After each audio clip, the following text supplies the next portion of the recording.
गंगा के किनारे दो कुटिया थी जिसमें दो सन्यासी रहते थे। दोनों ही सगे भाई थे। उसी नदी में एक मणि वाला सांप भी रहता था जो इच्छा अनुसार कोई भी रूप धारण कर सकता था। एक दिन वह सांप एक मानव के वेश में नदी के किनारे टहल रहा था। तभी उसकी दृष्टि छोटे सन्यासी पर पड़ी जो अपनी कुटिया में बैठा था। सांप उसके पास पहुंचा और नमस्कार कर उससे बातचीत करने लगा। पहले ही दिन से दोनों एक दूसरे के अच्छे मित्र बन गए थे। फिर तो दोनों के मिलने का सिलसिला बढ़ता गया और वे दोनों हर एक दो दिनों में मिलने लगे और आते जाते एक दूसरे का आलिंगन भी करते रहते थे। एक दिन सांप अपना मानवीय रूप त्याग अपने असली रूप में प्रकट हुआ। उसने अपने कंठ से निकाल अपनी मणि भी उस सन्यासी को दिखाई। सांप के असली रूप को देखकर सन्यासी के होश उड़ गए। डर से उसने अपनी भूख प्यास भी खो दी।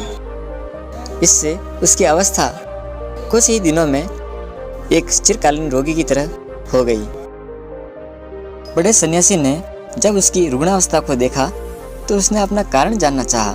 छोटे भाई के भय को जान उसने उसे सलाह दी कि उसे उस सर्प की मित्रता से छुटकारा पाना चाहिए और उसने किसी भी व्यक्ति को दूर रखने का सर्वश्रेष्ठ उपाय यह है कि उसकी कोई भी प्रियतम वस्तु मांगी जाए। अतः वह भी सांप को दूर रखने के लिए उससे उसकी मणि मांगे।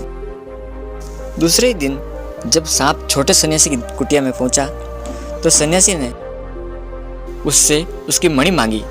इससे वह सांप कुछ बहाना बनाकर वहां से तुरंत चला गया।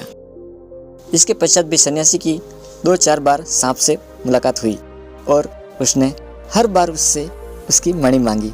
सांप तब उससे दूर से ही नमस्कार कर चला गया और फिर कभी उसके सामने कभी नहीं आया। तो दोस्तों, इससे ये सीख मिलती है कि किसी से भी अपनी प्रिय वस्तु मांगने पर वो देना नहीं चाहेगा और उसकी दोस्ती अगर खराब रहेगी तो उससे छुटकारा भी मिल जाएगा। धन्यवाद दोस्तों।